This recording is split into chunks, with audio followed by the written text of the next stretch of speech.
Boa noite.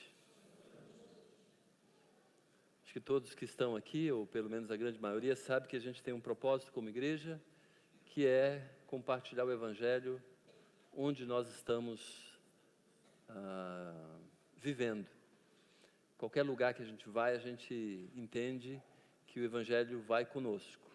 Onde nós temos qualquer tipo de contato, relacionamento, a gente entende que a gente tem uma missão para cumprir ali.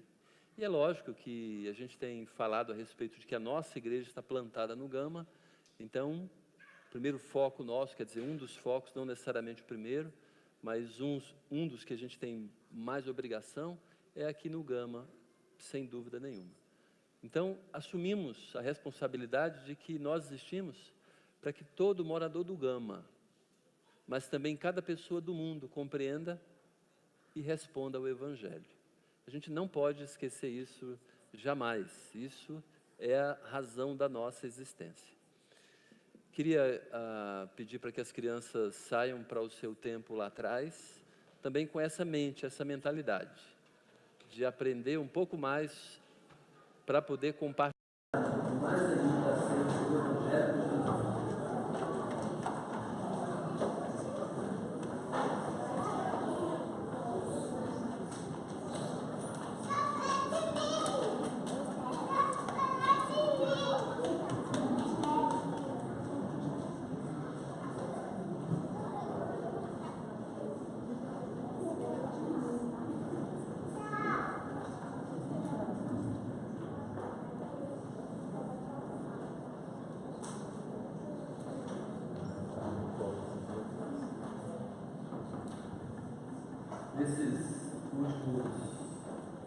Nessas últimas semanas, a gente tem falado sobre mordomia, quer dizer, administração da vida.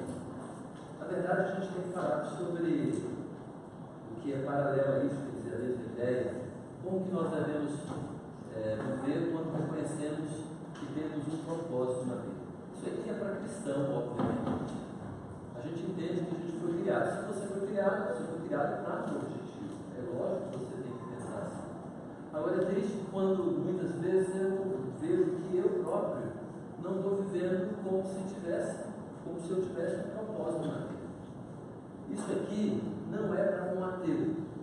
Um ateu que, obviamente, imagina que apareceu sem nenhum propósito, que não foi criado.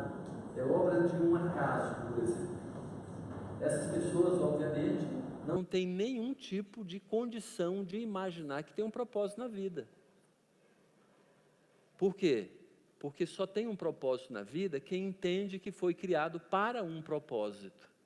Foi criado, foi estabelecido, foi dado à vida. Obrigado, Lelê, muito obrigado. Justamente para um objetivo. Eu e você, então, se entendemos que fomos criados para um propósito. Por isso que o tema está dizendo aqui, como nós devemos viver quando reconhecemos propósito na vida. Mordomia cristã. O nome mais conhecido no meio evangélico é esse, mordomia cristã. Mas a gente está falando sobre planejamento e gestão de vida, que tem a ver, obviamente, com mordomia. A gente, então, nesses dias, tem falado sobre isso aqui. Necessidade da administração de vida, administração do tempo, administração do corpo. E no último momento que tivemos juntos, na semana retrasada, falamos sobre a administração das competências. Quer dizer, tudo aquilo que Deus me concedeu, dons, talentos, habilidades e tudo mais, todas as competências, para o propósito pelo qual eu fui criado, eu fui dado a vida. E hoje, dentro desse tema maior, eu vou falar de um assunto que é um pouco espinhoso. Já chegou a hora de falar sobre ele, já chegou o momento de falar sobre a administração dos bens. E geralmente isso está relacionado, e bem direcionado, bem relacionado a dinheiro.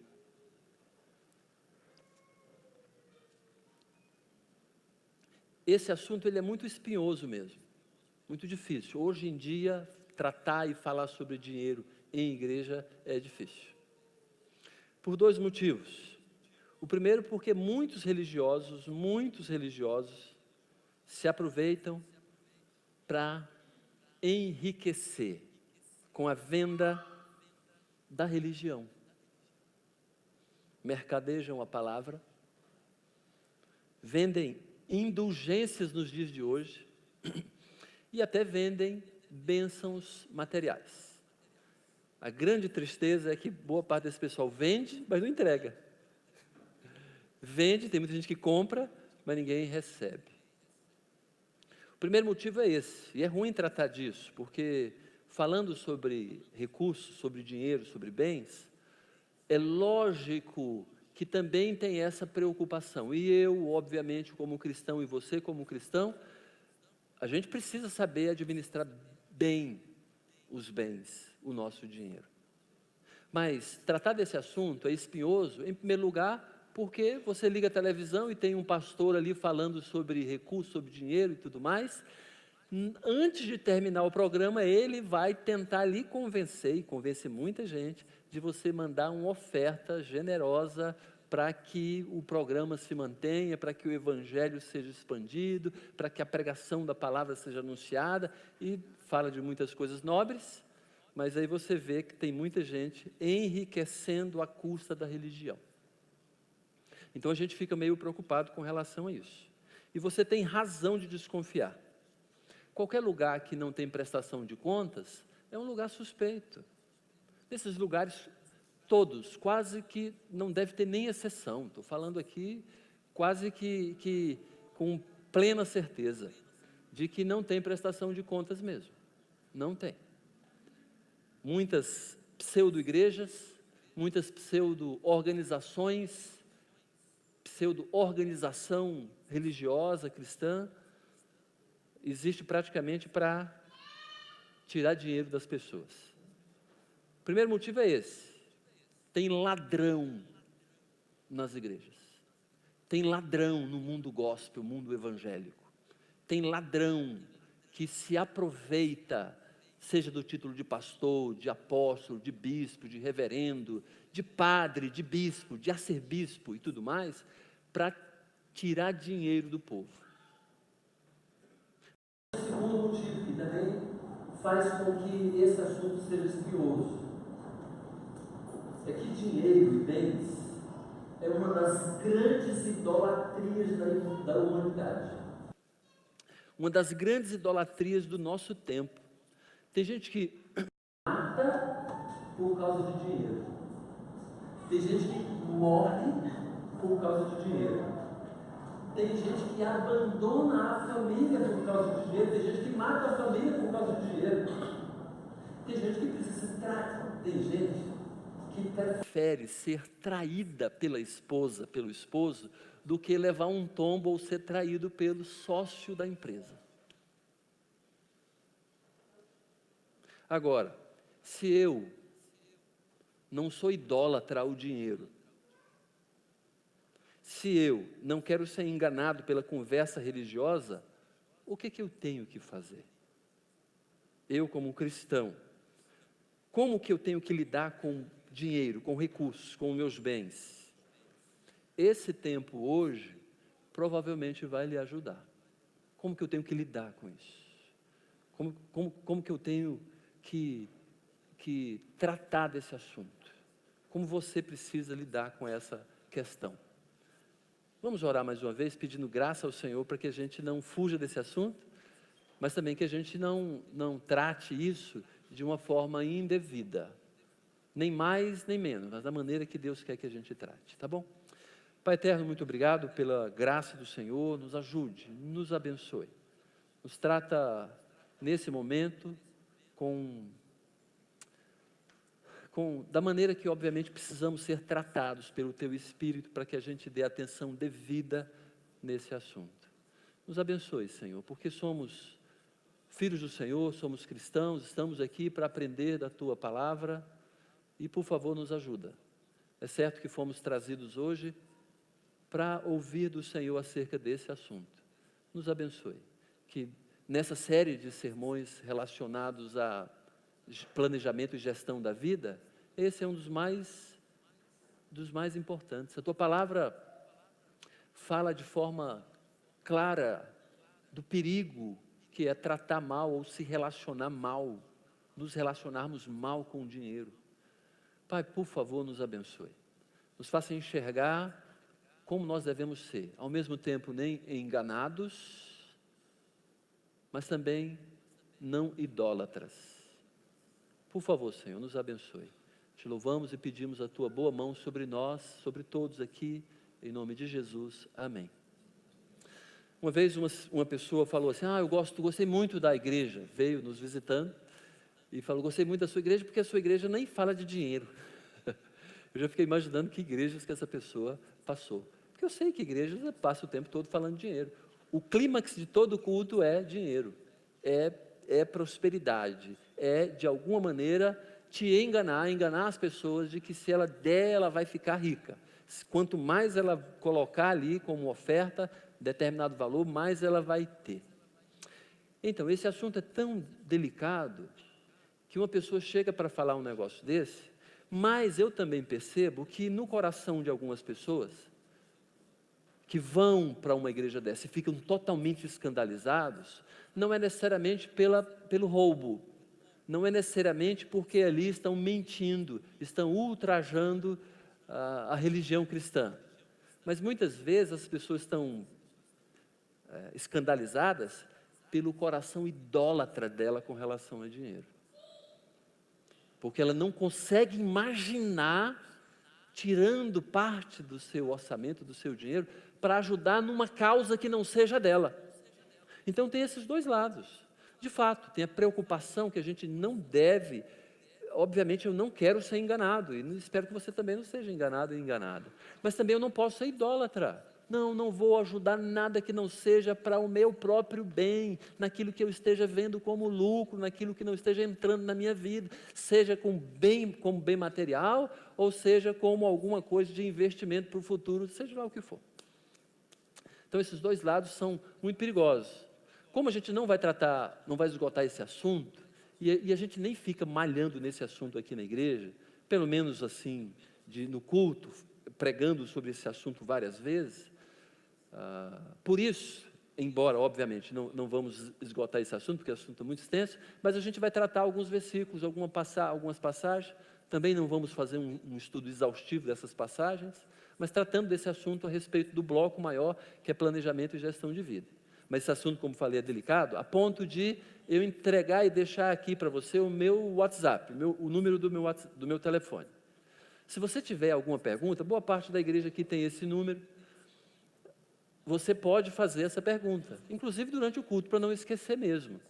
Quem sabe no final do culto, se tiver alguma pergunta que gerou, alguma questão que gerou alguma pergunta, você quiser fazer a pergunta, já pode usar o seu WhatsApp e mandar. Eu estou com o meu celular aqui, eu posso fazer a leitura se a gente tiver ainda tempo. Se não, eu vou ler e vou responder para você depois. Se eu achar que for relevante para todo mundo, eu quero expor aqui na igreja.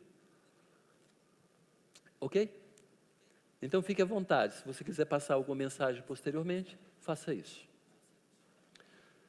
1 Timóteo capítulo 6 é um dos assuntos, Paulo trata de um assunto sobre dinheiro, sobre valores, sobre muitas vezes apego ao dinheiro. Ele está falando para Timóteo, o apóstolo Paulo, como obviamente a gente deveria tratar, Timóteo deveria tratar o dinheiro, e aqui nos tem um bom exemplo de algumas coisas que deveríamos, obviamente, tirar lições para a nossa vida, para que a gente não fique perdido com relação a esse assunto. Ele começa dizendo, de fato, grande fonte de lucro é a piedade com o contentamento, porque nada temos trazido para o mundo, e nem coisa alguma podemos levar dele. Que coisa incrível que ele fala. Ele fala de forma incrível de que no nosso caixão só vai a gente. Não tem condições de o que a gente acumular de bens aqui no planeta Terra, a gente atravessa com tudo isso para outra vida. Mas ele diz que fonte de lucro é a piedade com contentamento. Ele fala que o que nós realmente vamos ganhar, que vai satisfazer o nosso coração, ele fala que não é o dinheiro, ele está falando que é a piedade. é a virtude cristã, o amor ao próximo, as coisas boas. Com contentamento. Não é você fazer ou ajudar o próximo, amar as pessoas, amar não tem jeito, mas ajudar o próximo com raiva, enraivecido. Tem alguém passando uma necessidade e eu só estou ajudando porque de alguma maneira eu estou obrigado a ajudar. E aí você, descontente, colabora e ajuda. Aí ele está falando, não, piedade com contentamento, com alegria de poder estar sendo útil na vida de alguém ou numa situação que é realmente positiva para o reino de Deus. Porque nada temos trazido para o mundo, nem coisa alguma podemos levar dele. A gente sabe disso. Eu e você sabemos disso. Ele está dizendo aqui que o nosso foco não pode ser os bens materiais, os recursos. Tendo sustento e com o que nos vestir, estejamos satisfeitos, contentes. Embora pareça tão pouco isso, numa sociedade tão capitalista como é a nossa, falar de que a gente tem que ficar contente com o que vestir, tendo sustento, quer dizer, o alimento, as coisas mais necessárias da vida, e com o que vestir, estejamos contentes. O apóstolo Paulo só está nos lembrando aqui, que não existe nenhum problema mesmo de eu ter alguma coisa a mais. Eu tenho um brinco, eu no caso não, mas mulher, um brinco. Ou coisa semelhante. Não existe um mal nisso, mas ele diz que eu não devo me esforçar além do necessário para ter aquilo que é supérfluo. Ele só está listando o nível de situação que eu tenho que me empenhar. Mas está bem, o texto ainda prossegue. Ora, os que querem ficar ricos caem em tentação e cilada, e em muitas concupiscências insensatas e perniciosas, as quais afogam os homens na ruína e na perdição. É difícil você conversar ou falar com uma pessoa e perguntar para ela, você gostaria de ficar rico? Ela vai dizer, claro, seu idiota, eu gostaria de ficar rico. O apóstolo Paulo só está alertando aqui que algumas pessoas pautam e colocam a situação de ficar rico como um objetivo na sua vida. Eu quero ficar rico, eu existo, meu propósito de vida é ficar rico, é ter mais dinheiro do que as pessoas. Eu estou falando de riqueza, porque riqueza, nesse sentido, ela é relativa, não é? Não é? Um rico aqui no Brasil é pobre em outro lugar, e um pobre, relativamente pobre aqui no Brasil, é rico em outro lugar. E eu já tenho pensado, tenho falado um pouco a respeito disso, para quando eu vejo alguma pessoa que luta com essa situação de achar que a vida dela consiste em acumular dinheiro ou bens. Se você realmente quer ficar rico de uma hora para outra, eu tenho uma receita para você.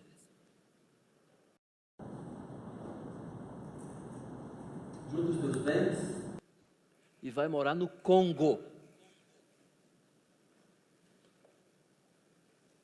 No Congo, por incrível que pareça,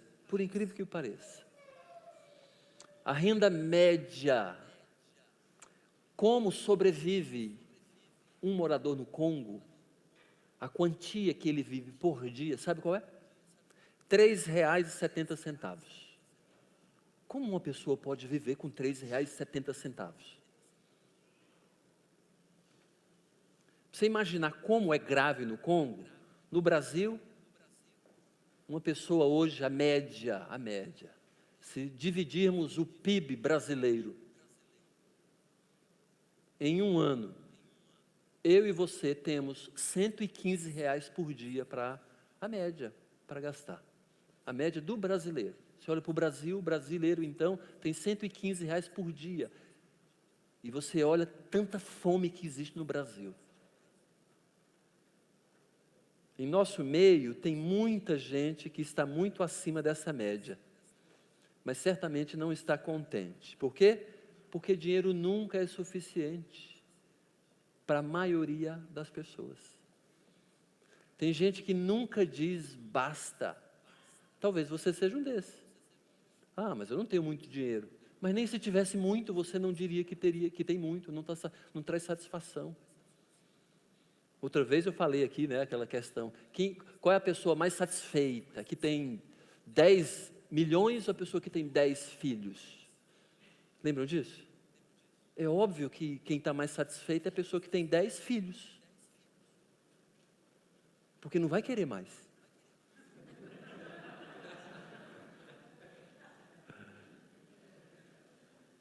Mas a pessoa que tem 10 milhões, duvido se ela não vai querer mais.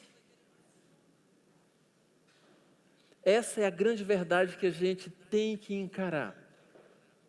Falando ainda dessa situação de riqueza, nos Estados Unidos, uma pessoa, a média é R$ 477.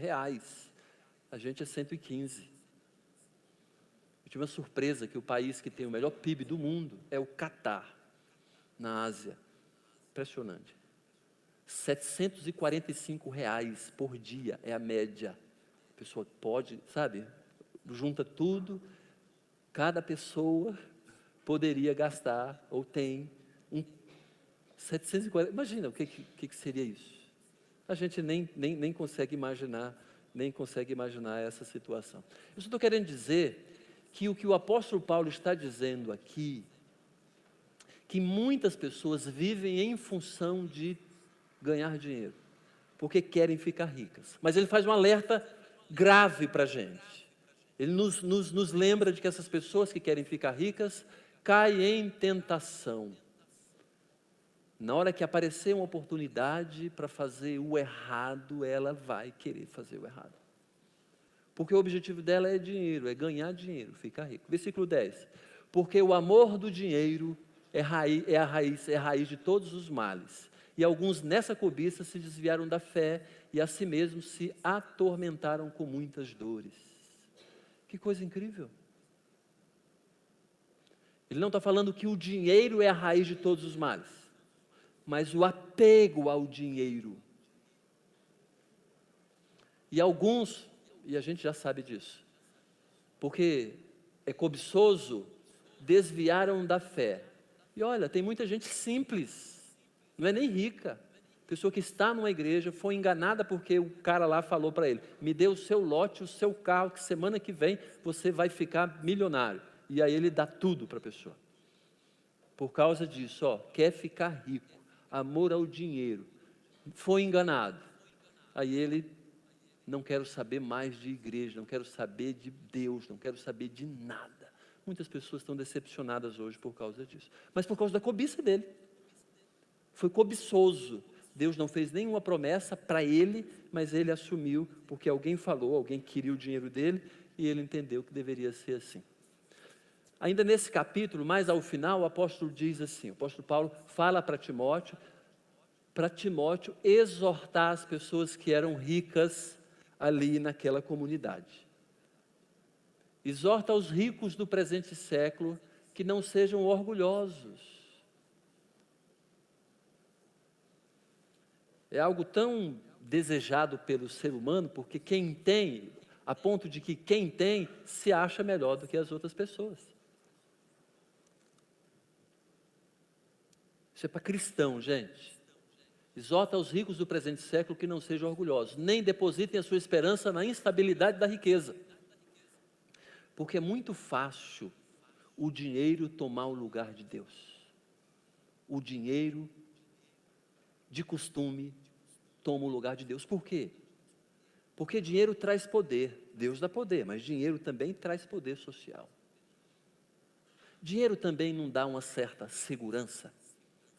Se eu tiver dinheiro, eu vou ter um plano de saúde bom. Se eu tiver dinheiro, se eu estiver numa dificuldade, eu vou poder recorrer à melhor assistência. Dinheiro tem a tendência de deixar Deus de lado. E é isso que ele está falando. Nem depositem a sua esperança na instabilidade da riqueza. Instabilidade mesmo. Conheci um português que, morando em Portugal, quer dizer, vivendo em Portugal, mudou para Angola. E lá tinha empresa e tinha uma vida muito boa. Mas, de repente, período de guerra, o governo angolano, você tem a chance, falando para ele, você tem a chance de ir embora vivo. E, olha, não tem muito tempo, não. Mas não leve nada. De rico, ficou cidadão comum, pobre, em Portugal e depois veio morar no Brasil. Instabilidade da riqueza. Mas em Deus, que tudo nos proporciona ricamente para nosso aprazimento. Gente, é um dos versículos mais interessantes que eu pude entender, de que Deus também nos quer com prazer. Deus quer que a gente tenha prazer. Não é pecado ter prazer. Não é pecado comer um doce e falar, coisa, que negócio bom demais. Deus se alegra com isso também. E aí está dizendo aqui que Ele nos proporciona as coisas para o nosso aprazimento.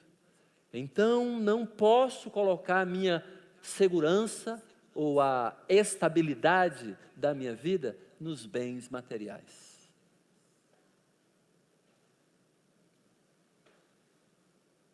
Ainda falando, que pratiquem o bem, os ricos. Sejam ricos de quê? Boas obras. Generosos em dar e prontos a repartir.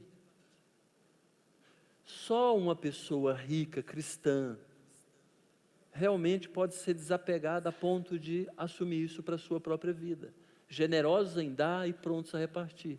Que acumulem para si mesmos tesouros, sólido fundamento para o futuro, a fim de considerar uma verdadeira vida. Impressionante. Tem gente que tem dinheiro, mas não tem vida. Tem gente que é rico, mas ela não tem uma vida sossegada, não pode sequer sair na rua sem imaginar que vão assaltá-la. Ela vive enclausurada. O apóstolo Paulo vai muito mais além disso, obviamente, de que muitas pessoas, sendo ricas, talvez até cristãs, elas não tomam posse da verdadeira vida, não têm paz espiritual, não têm sossego de alma, porque ela está muito mais preocupada em segurar, em manter o seu dinheiro. Lições que a gente pode tirar rapidamente dessa passagem aqui. Primeira lição: o cristão não deve ter a riqueza como objetivo de vida. Eu e você já sabemos disso. Vimos isso. O apóstolo Paulo até fala que quem quer ficar rico cai em tentações. Porque o apego ao dinheiro nos traz ruína espiritual. Ele falou acerca disso. Segundo, porque o apego ao dinheiro nos traz dores. Ele fala de muitas dores. E porque o apego ao dinheiro revela quem nos governa. Interessante. Muitas pessoas, porque têm muito dinheiro, permitem que o dinheiro governe a vida dela. E a segunda grande lição é que todos os bens devem servir sempre para o bem maior, para coisas nobres, para aquilo que realmente agrada a Deus. Acumular dinheiro para quê? Para quê? É claro que você pode estar pensando, mas pastor Abisaí, tem muito pastor que é rico, e tem mesmo. Tem pastor que tem jatinho particular. E eu digo, verdade, é um péssimo testemunho, porque essa riqueza tem origem na igreja. Tem origem na fidelidade de algumas pessoas que nem sabem que o fulano anda de jatinho. Geralmente, esses que são ricos de igreja, eles são daquela máfia religiosa. Usam o nome de Deus apenas para poder lucrar.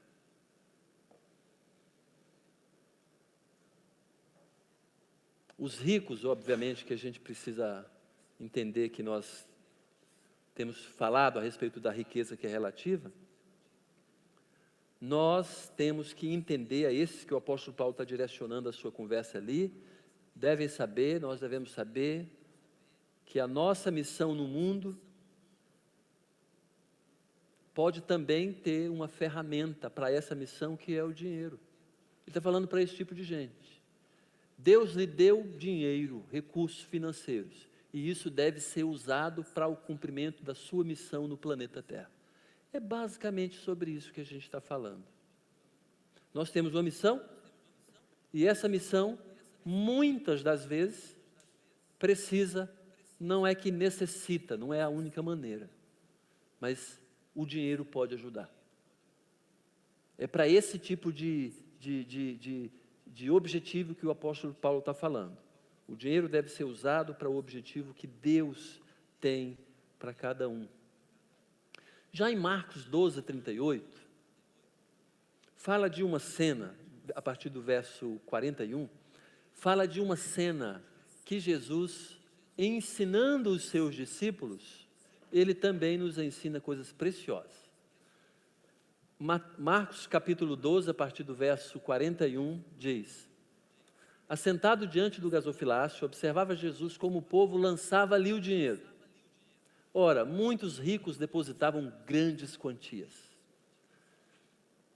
Vindo, porém, uma viúva pobre, depositou 2 pequenas moedas correspondentes a 1 quadrante. E, chamando os seus discípulos, disse-lhes: em verdade vos digo, que esta viúva pobre depositou no gasofilácio mais do que o fizeram todos os ofertantes, inclusive os ricos. É uma surpresa, obviamente, para um rico para ouvir algo desse tipo. Por quê? Jesus explica: todos eles ofertaram do que lhes sobrava, grandes quantias, mas da sobra, tipo esmola. Ela, porém, da sua pobreza, deu tudo quanto possuía, todo o seu sustento. Não quero explicar muito esse versículo, mas queria falar dessas lições tão importantes aqui para a gente. Primeiro, o cristão genuíno, ele não dá aquilo que está lhe sobrando.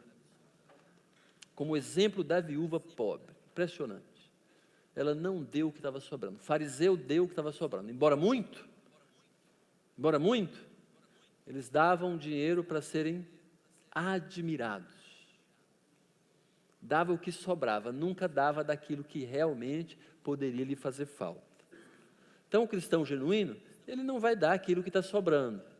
Não é aquela moedinha do cara que está cuidando, ou fica cuidando, ou supostamente cuidando do nosso carro quando a gente está na feira, e aí a gente fica sentido porque o cara ficou ali, ou pelo menos disse que estava guardando nosso carro, aí a gente tem uma moedinha e entrega para a pessoa.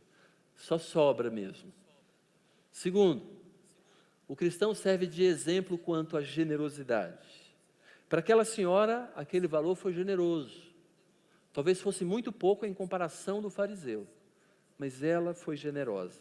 E é interessante que Jesus chamou os seus discípulos para narrar e para falar o que tinha acontecido. Ela serviu de exemplo. Ela serviu de exemplo. Jesus chamou os seus discípulos. Aprendam com essa mulher. O valor espiritual da oferta é diretamente proporcional ao quanto o valor monetário ele é importante para mim. Preciso explicar a respeito disso. Quando Jesus citou de que ela deu muito mais do que os fariseus, porque os fariseus tinham dado muito, mas ela tinha dado aquilo que ela tinha. Então, o valor espiritual da oferta é diretamente proporcional ao quanto aquilo é importante para mim. Aquele valor é importante para mim. O valor espiritual. O valor monetário, R$10 é diferente de R$1.000, a gente sabe disso. Mas para um, R$10 faz falta. Para outro, aquele milão, não vai fazer falta nenhuma. E espiritualmente, o de R$10 tem muito mais poder, é muito mais eficaz no reino de Jesus do que aquele milão, que é sobra. Ok? Ainda continuando, falei para vocês que tinha vários versículos, porque realmente tem muita coisa para a gente falar, eu não queria deixar esses mais importantes que eu acho, sem abordar. Ainda, Jesus falando: mas ai de vós, fariseus, porque dais o dízimo da hortelã, da arruda e de todas as hortaliças, e desprezais a justiça e o amor de Deus. Jesus combatendo os fariseus, porque os fariseus, eles davam o dízimo, olha só que impressionante, da hortelã, da arruda e das hortaliças. O camarada fazia questão de dar os centavinhos do dízimo. Dízimo todo mundo sabe que é 10% da sua renda. 10%. O 10% era, suponhamos, R$25,33. O fariseu fazia questão de dar 33 centavos. Para ninguém dizer para ele que ele não era uma pessoa que estava dando o dízimo. Aí ele diz ainda assim, ele completando: devis, porém, fazer estas coisas sem omitir aquelas. Algumas pessoas falam assim: Jesus nunca falou a respeito de dar o dízimo. Esse é um texto que Jesus falou. Ah, o dízimo é coisa do Antigo Testamento, é da lei. Não é verdade. E a gente vai ter texto aqui que vai falar que o dízimo não é a respeito da lei.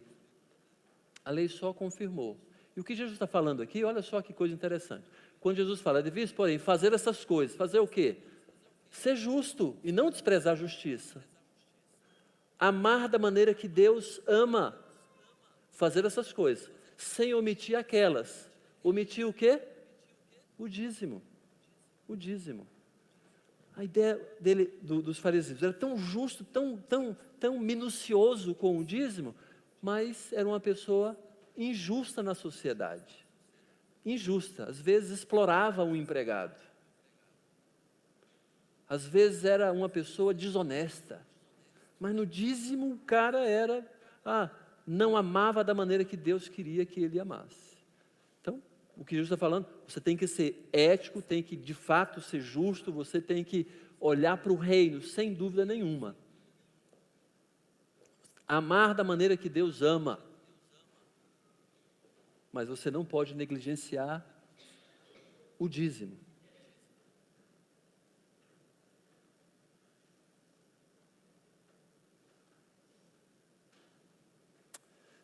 Ainda, talvez esse texto aqui nos dê algumas lições também. Dar dinheiro pode ser uma tentativa do religioso para esconder um coração mau. Algumas pessoas, talvez nós, queremos ou talvez tentemos ofertar generosamente ou até ser um dizimista, mas às vezes é só para esconder um coração mau. Amor e justiça, outra lição, devem ser prioridades na vida do cristão. Mas dar o dízimo também. É isso que Jesus está falando.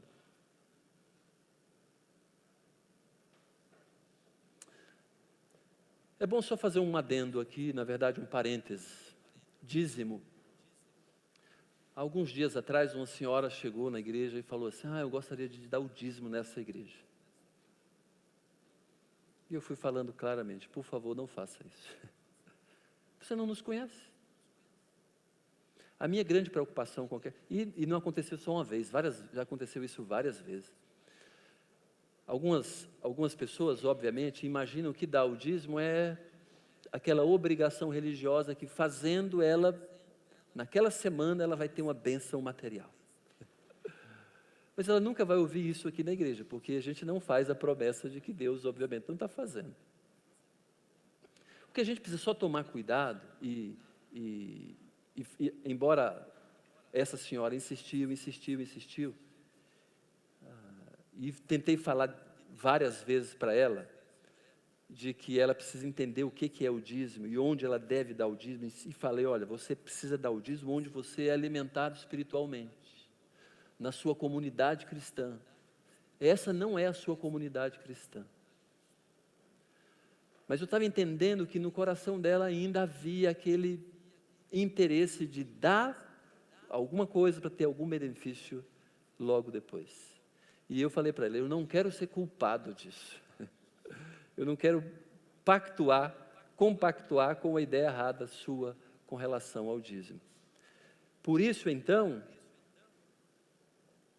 a gente muitas vezes nega, e a tesoureira da igreja sabe disso, que não é qualquer pessoa que chega: eu quero ofertar, quero dar. Não.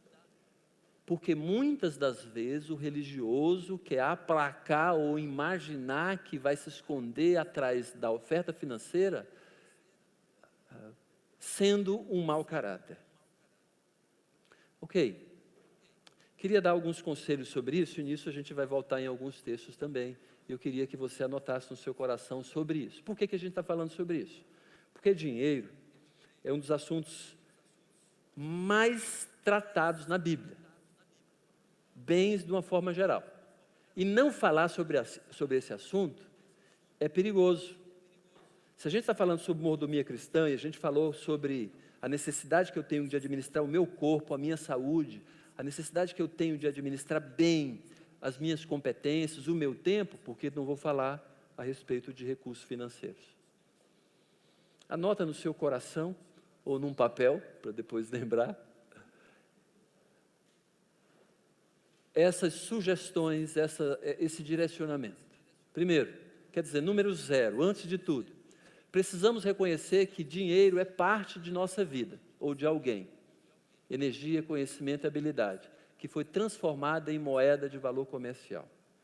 Deixa eu explicar isso aqui, que eu sei que às vezes não é fácil de entender. Dinheiro é resultado de algum esforço de alguém. Ou do seu pai, ou da sua mãe, ou de ambos, ou seu. Você gastou vida, gastou seu tempo, gastou a sua saúde e transformou isso em recurso financeiro. Dinheiro, então, é resultado da sua vida, ou de alguém, ou de alguém. A gente não anda achando dinheiro na rua, achei uma mala de dinheiro. Ninguém acha. E mesmo se achar, não pode ficar com ele, porque tem um dono.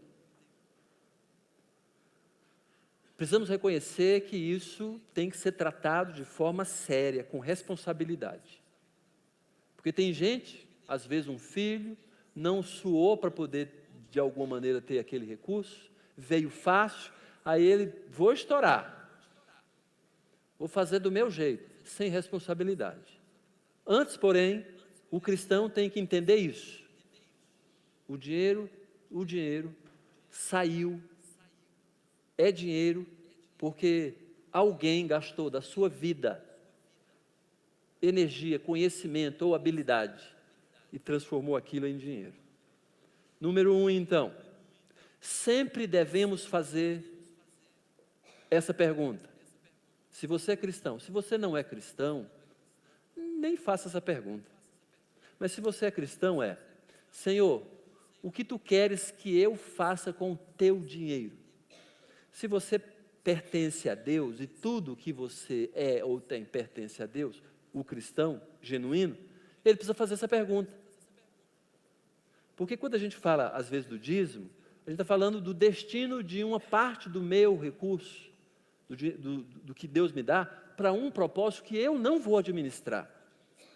Mas o 100% pertence a Deus. Não é 10% que eu vou entregar. É 100%, ou Deus, ou você acha que eu posso dar 10%, eu vou dar 10% de dízimo na igreja e vou tomar o resto de cachaça. Ou vou rasgar dinheiro. Ou vou ficar gastando com algodão doce. Eu sou cristão, a minha vida é cristã. Preciso então fazer a pergunta, Senhor, como que o Senhor quer que eu faça com o dinheiro que é teu, que eu estou administrando? Agora, isso exigirá planejamento com responsabilidade. Quando você passa a entender isso, é aquilo que você vai entender também, assim.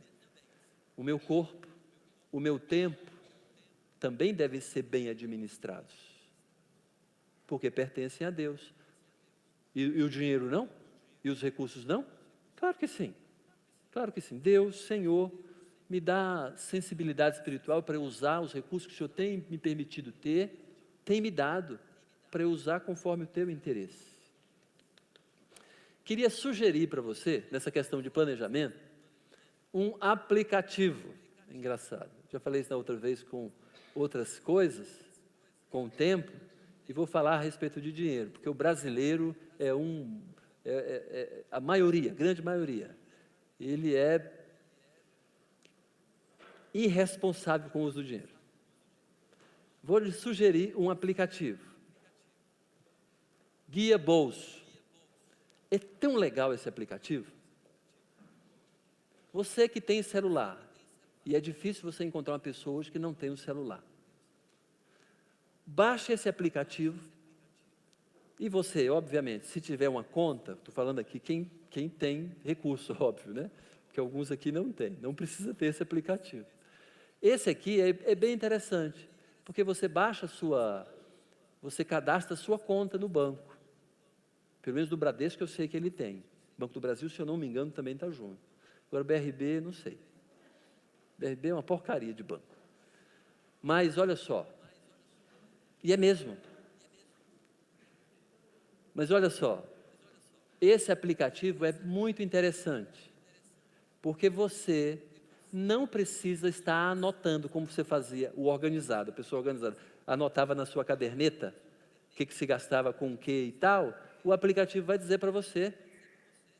Por quê? Você hoje que está usando só cartão, e geralmente a gente só usa cartão, dificilmente você vai sair com 300, 400, 500 reais no bolso. Vai sair com cartão. Todo lugar aceita cartão. Para pagar o pão você pode usar cartão. É interessante. No primeiro mês que eu usei o aplicativo, eu fiquei assustado quanto que eu estava usando no mercado. Aquela ida no mercado, vou comprar pão, vou comprar a carne, essas coisas mais do dia a dia, coisas mais frescas. Eu fiquei assustado. Quando eu falei para a Ivonilce, não acredito. Eu falei, está tudo, está registrado, está registrado. Porque ele vai dizer para você o que você gastou com o quê. Mas como é que ele faz isso? É porque o programa faz isso.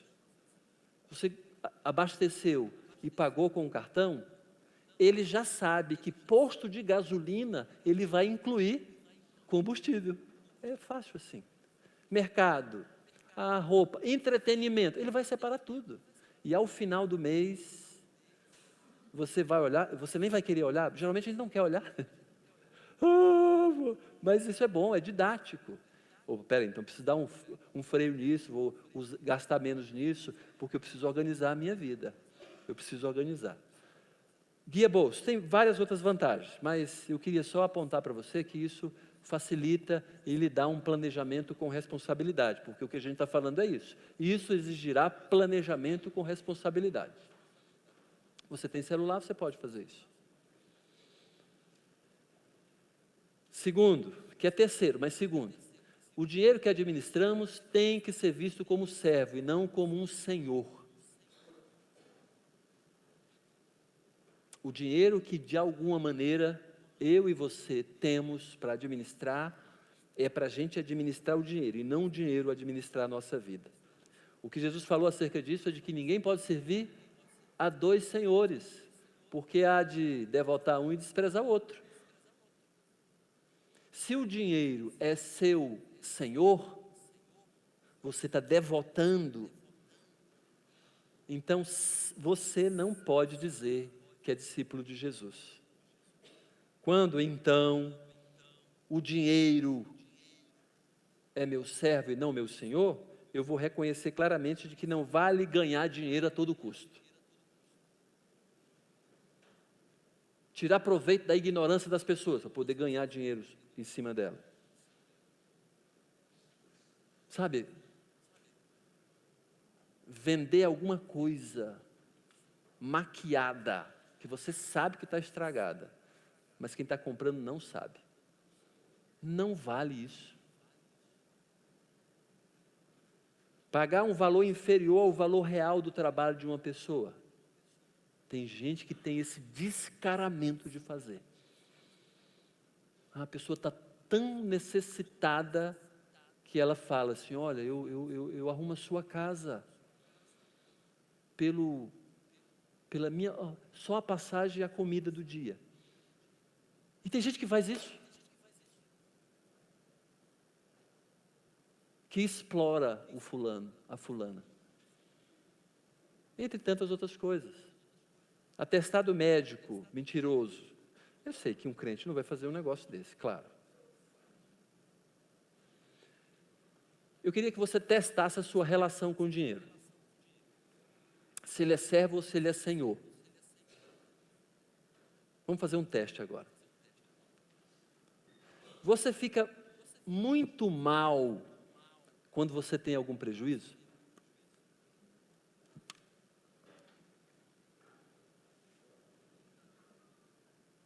Se você fica muito mal quando tem um prejuízo, provavelmente você é um idólatra. tive um prejuízo, comprei um negócio e estava estragado. Aquilo te fere, e fere demais. Eu não estou falando que você tem que gostar de ser enganado, não estou falando isso. Ou quebrou alguma coisa, e aquilo, mas custa tanto. Se você fica muito mal com um prejuízo, é bem provável que você tenha uma relação idólatra com o dinheiro. Tem outra pergunta também. Você consegue rir quando perde dinheiro? Perdeu. Eu estava com R$20 aqui. Você consegue rir dessa situação? Porque se você consegue rir, provavelmente você não é um idólatra. Você lida com o dinheiro de uma forma, puxa vida, perdi, estou ficando caquético. Tudo bem. Não estou nada disso. Mas tem gente que realmente perdeu a nota de R$50, ele vai gastar 70 para achar 50. Ele vai fazer vai botar os filhos assim no paredão, vai revistar a vizinhança. Perdeu, sim, tem que foi para algum lugar. Eu só estou querendo dizer que a gente tem que lidar com o dinheiro de maneira adequada. Como servo e não como senhor da nossa vida. Terceiro, o dinheiro que pretendemos ter nunca pode ser visto como um fim, mas como uma ferramenta para a missão. Você trabalha para quê? Você pede um aumento de salário para quê? Você quer ter dinheiro para quê? Se você entende que é um agente de Deus no mundo, então o dinheiro tem que ser uma ferramenta para a missão de Deus. Deus é tão bom que Ele nos permite usufruir do dinheiro e dos recursos que Ele tem nos dado, para a missão dEle. Às vezes a pessoa precisa de alguma coisa que Deus concede, mas Deus permite que a gente usufrua disso. Às vezes a gente tem uma casa boa, um carro bom, roupa boa, que pertence a Deus, mas Deus permite que eu usufrua isso. Deus é tão bom que Ele permite.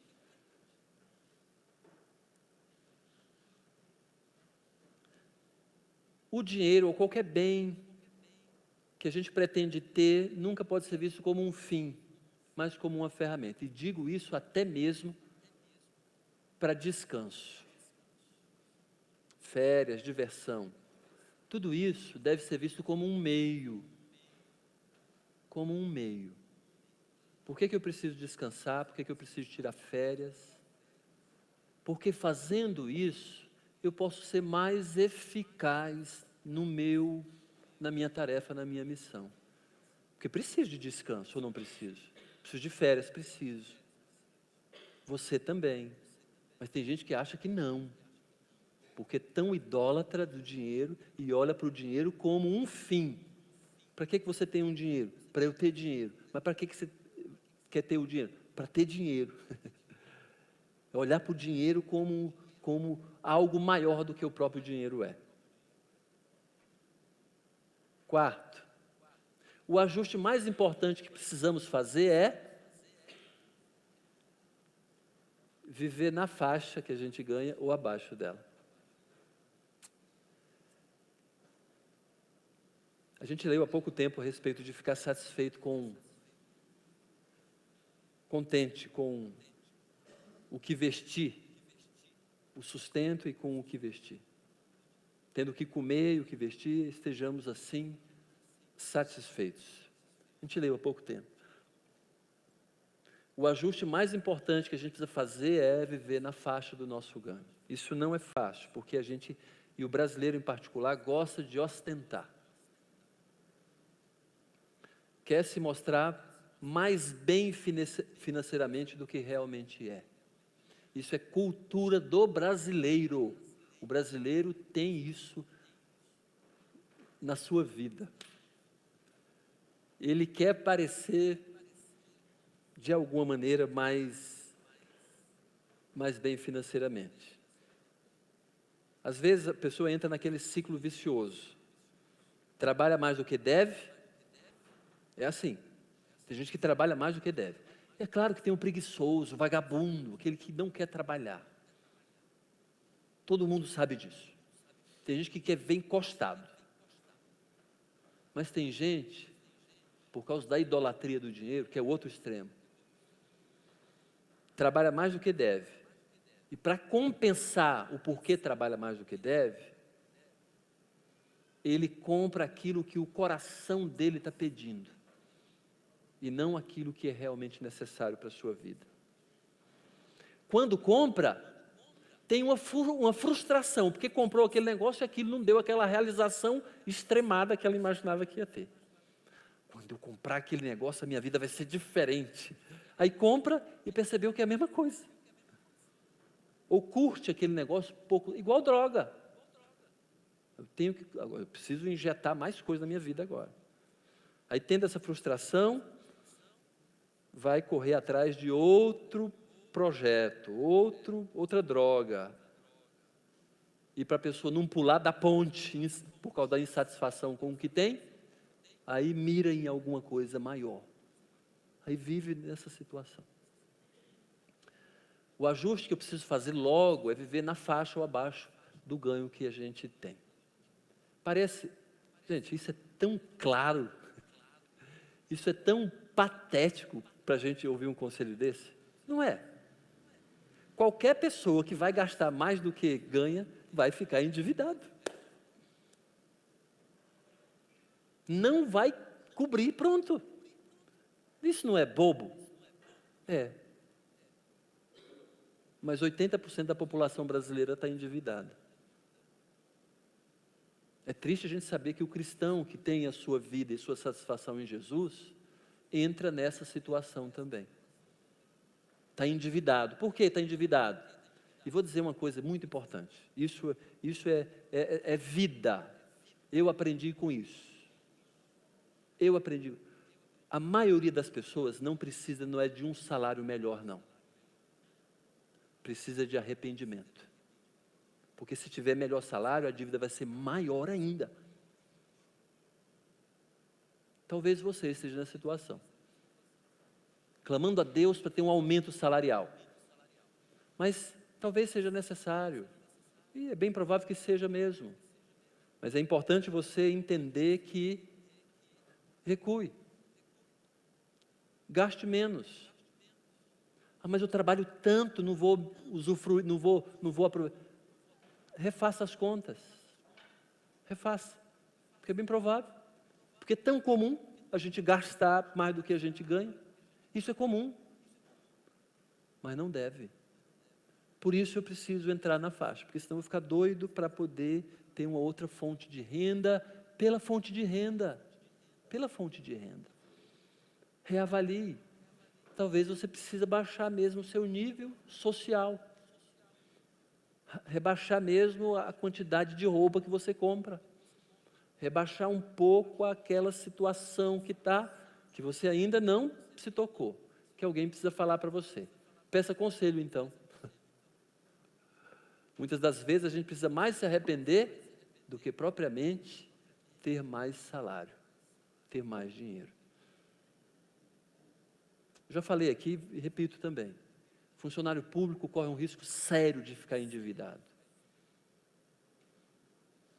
Porque tem o dinheiro certinho, todo mês, tem estabilidade no emprego.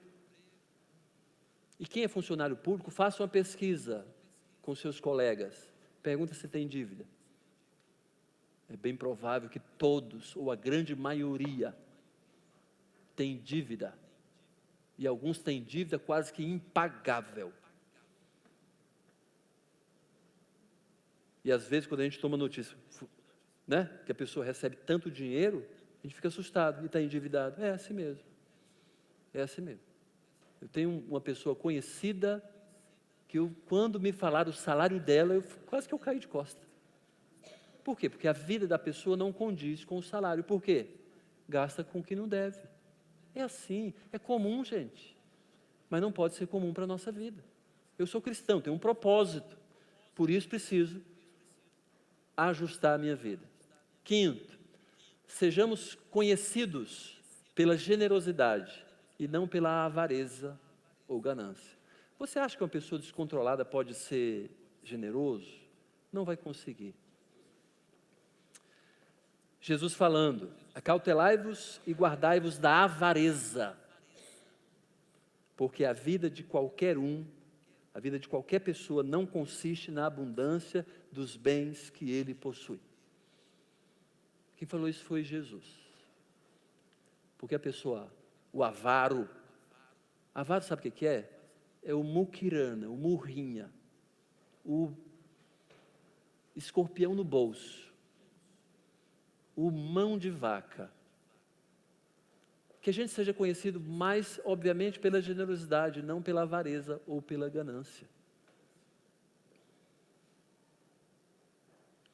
Um conselho aqui, que a gente precisa também colocar dentro desse pacote. Tem gente que é tão muquirana, murrinha, tem dinheiro, tem recurso, não é por falta de dinheiro, que às vezes, quando compra um sapato, uma roupa para o filho, compra para o filho ficar usando 3, 4, 5 anos. A criança, o sapato dela parece sapato de palhaço, do Bozo. Não, não tem esse pé, não. Não, mas vai crescer o pé. É claro que vai crescer. É para crescer, pelo menos.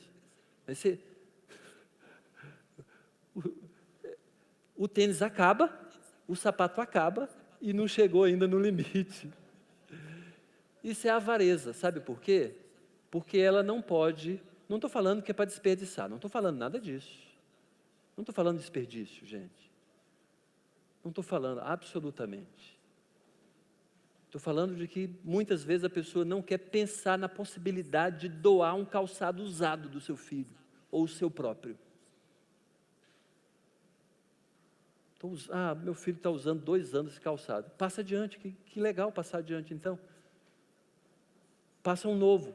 Quando? Vai passar nunca um novo, pessoa. Pelo menos usado. Compra um outro para o teu filho então. Não estou falando, absolutamente, não estou falando para desperdício. Estou querendo só dizer que, muitas vezes, a gente pode fazer alguma coisa, não é nem pelos filhos, para outras pessoas, mas a gente não faz, porque a gente não quer fazer.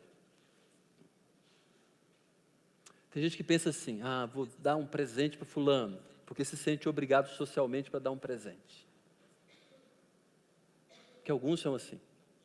Se sente obrigado de dar um presente, porque aí compra um presente, sei lá, de R$100 para fulano, vou lá, e a pessoa ficou tão alegre com aquele presente, que a pessoa imediatamente falou, cara, eu podia ter dado um presente de 50. Ia ficar alegre, a pessoa ficou tão alegre com isso, eu podia, sabe, isso é avareza tremenda.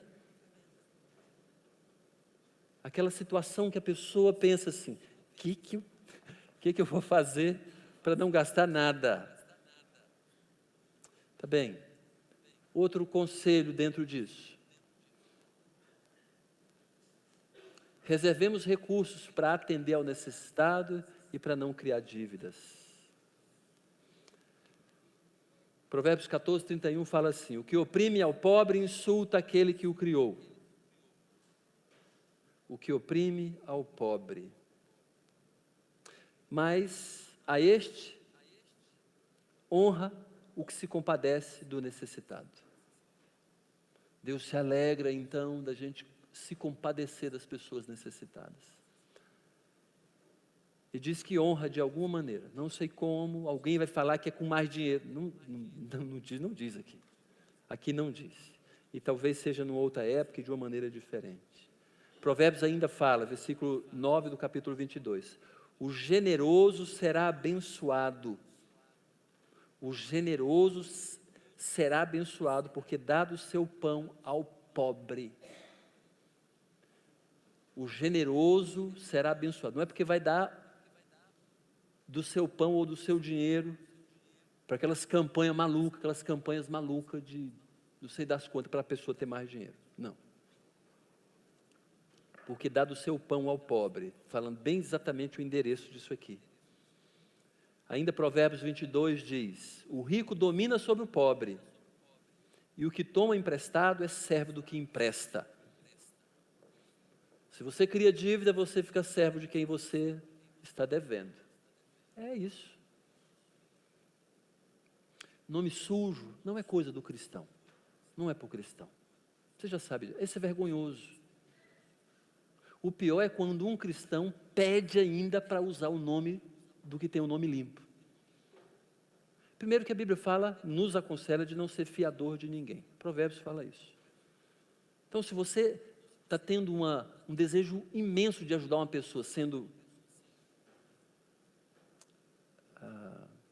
avalista dela, já entenda que você está correndo sério risco. E você vai se comprometer a pagar se ele não. É assim, ó. Por isso que existe esse tipo de vínculo dentro das organizações financeiras. Mas o fato é, de verdade, de que Deus não quer que a gente fique abusando, absolutamente, de nada, nem do nome que a gente que ainda tem limpo, para poder fazer uma coisa maluca na praça. Se uma pessoa não soube cuidar bem do nome dela, não pense que ela vai cuidar do seu nome. Se ela está te pedindo emprestado. Não pense nisso. Tá bem? 7. Fujamos do desperdício, da ostentação e da falsa necessidade. A gente precisa fugir, obviamente, do desperdício. Eu preciso calcular, preciso medir. Eu e você precisamos fazer isso. Não podemos desperdiçar. Nem comida e nem moedinha. Da ostentação para se parecer melhor, mais importante, mais poderoso, com mais dinheiro que outras pessoas. Mas também temos que fugir da falsa necessidade. Uma vez eu estava passando numa das avenidas mais movimentadas de São Paulo e vi uma série de propagandas de um celular. Talvez a distância de 200 metros uma da outra. De longe você via uma série de outdoors de um celular que foi lançado. E todos eles, naquelas placas de propaganda, estava dizendo assim: você precisa de um celular deste. Você necessita deste celular. Você precisa. Quer dizer, o cara vai alimentando durante uma avenida grande e lá no final, eu preciso mesmo. Eu estou tão carente de um celular novo. Eu estou tão carente. E é isso mesmo. Vamos fugir da falsa necessidade. 8º, que é 9. Devemos pedir melhoras financeiras a Deus, apenas se estiverem debaixo de motivações corretas e piedosas. Senhor, preciso de um pouco mais de recurso financeiro. Tiago fala: pedis e não recebeis, porque pedis mal, para esbanjardes em vossos prazeres.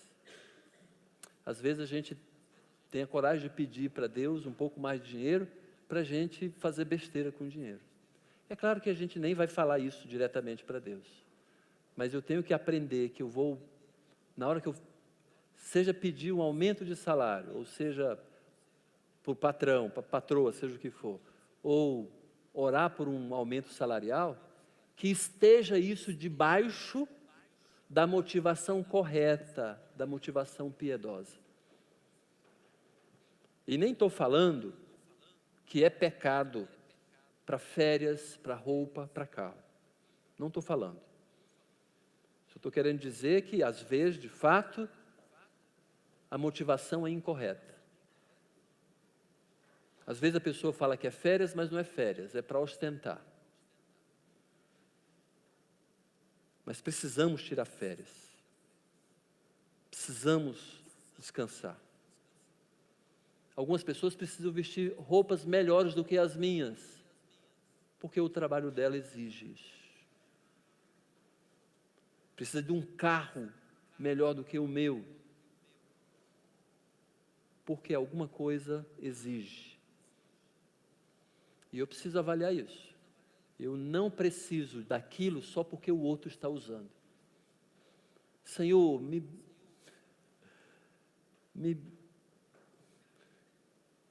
faz sonhar com os números para eu jogar na loto. Gente, isso, para ter dinheiro, por quê? Porque eu adoro dinheiro. Minha vida está relacionada a ter dinheiro. 9, sejamos modelos de confiança em Deus, sendo fiel nos dízimos e ofertas, porque Deus espera isso de nós. Gente, espera de nós quem? Do cristão, daquele que entendeu o Evangelho de Jesus, daquele que sabe claramente de que Jesus morreu pelos seus pecados e que é a expansão do reino dele, que quer obviamente que outras pessoas tenham acesso a essa informação, e conta com os recursos que Ele te deu. Sejamos modelos, igual a viúva pobre que Jesus falou, modelo de confiança em Deus. E o meu Deus, segundo a sua riqueza em glória, há de suprir em Cristo Jesus cada uma das vossas necessidades. Cada uma, cada uma. O dízimo é, obviamente, um mandamento. As ofertas são uma ordem que Deus nos dá. Preciso ser desprendido. Queria sobre isso ainda só afirmar. Quando Jacó teve um encontro real com Deus, logo de imediato ele fez um compromisso. E essa pedra que hoje coloquei como coluna servirá de santuário de Deus. Fez ali um altar. E de tudo que me deres, certamente te darei o dízimo. Estou falando isso aqui porque isso aqui está em Gênesis. Gênesis. Antes da lei ser promulgada, o dízimo foi estabelecido antes da lei. Se estivesse na lei, não haveria impedimento. Jesus não veio revogar a lei. Jesus veio cumprir a lei. Sejamos modelo de confiança em Deus, sendo fiel nos dízimos e ofertas. E 10, não julguemos os irmãos pelo que eles têm, nem pelo que eles não têm. Ao invés de eu ficar olhando para as pessoas, como que elas gastam o dinheiro delas, o que elas têm. Como falei, muitos precisam de um carro melhor do que o meu, roupas melhores do que as minhas. Mas sabe, tem gente que não tira férias com a família, não porque não tem condições, mas porque ele quer ter mais um lote.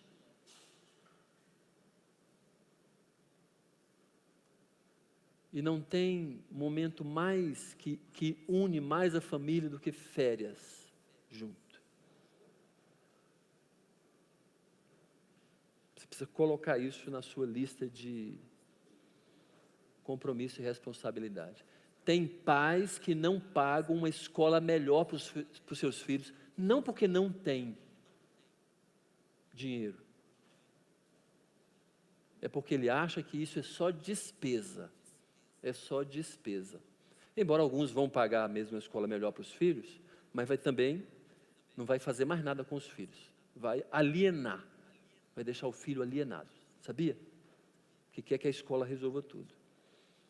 Não. As duas coisas são extremamente importantes. Considerar de fato que eu preciso não olhar para as pessoas, não julgar, mas me colocar diante de Deus. Senhor, o que o Senhor quer da minha vida com relação a dinheiro? Eu sou cristão, já entendi o Evangelho. E você, obviamente, tem responsabilidade diante disso.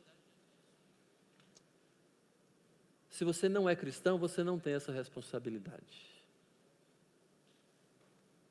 Gaste o seu dinheiro para você, com você, para os seus objetivos, que certamente não são nobres. Certamente não são nobres. Mas se você é cristão, tem que considerar claramente o que Deus espera de você. E você precisa considerar o que Deus espera de mim, quanto a esse assunto, quanto a essa questão. Realmente é espinhoso esse assunto. É espinhoso, mas é necessário da gente colocar na mesa também. Porque Deus quer que a gente coloque isso na mesa. Tá bem?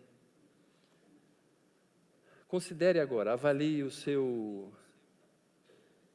coração com relação a qualquer situação de valores.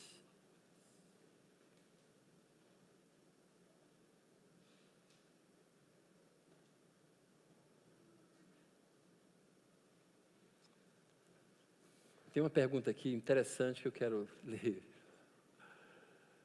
Quando ajudamos uma pessoa que se coloca como necessitada, mas tem a sacola cheia, escondida,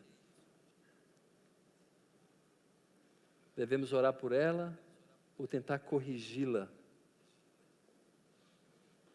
É difícil isso é muito complicado. Mas a gente não pode compactuar com isso, a gente não pode dar à pessoa algo mais para piorar a situação dela. Mas se a gente tiver condições de corrigi-la, porque às vezes a gente vai ser mordido ao corrigir, mas se a gente tiver habilidade para isso, a gente pode corrigir. E tem isso mesmo, que na igreja várias vezes a gente já pegou gente, né, que não tem necessidade, mas ela está querendo alguma coisa. E uma das normas que a gente tem na igreja, a pessoa aparece pedindo ajuda, beleza, a gente vai na sua casa entregar o que você está precisando. Agora, tem muitos pedidos de ajuda que é pouco, e a gente tenta ajudar. Mas a gente quer conhecer para o bem da pessoa, para o bem da própria pessoa. Mas também para termos um tempo para orar e pedir a Deus sobre a vida dela, para que ela também não fique dependente da rua, entre outras coisas também. Se você tiver alguma pergunta, você pode mandar, não temos nem mais tempo ali.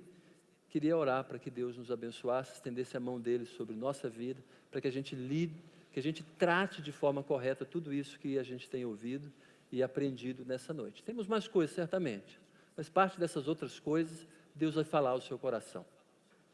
Deus vai direcionar para você e vai falar ao seu coração. Senhor, como eu tenho que lidar com o dinheiro? Essa é a grande verdade. A grande pergunta que você precisa fazer. Pai eterno, muito obrigado mais uma vez por tua presença na nossa vida, porque o Senhor é bom e o Senhor tem nos concedido as informações necessárias, o ensino necessário para cada um aqui possa lidar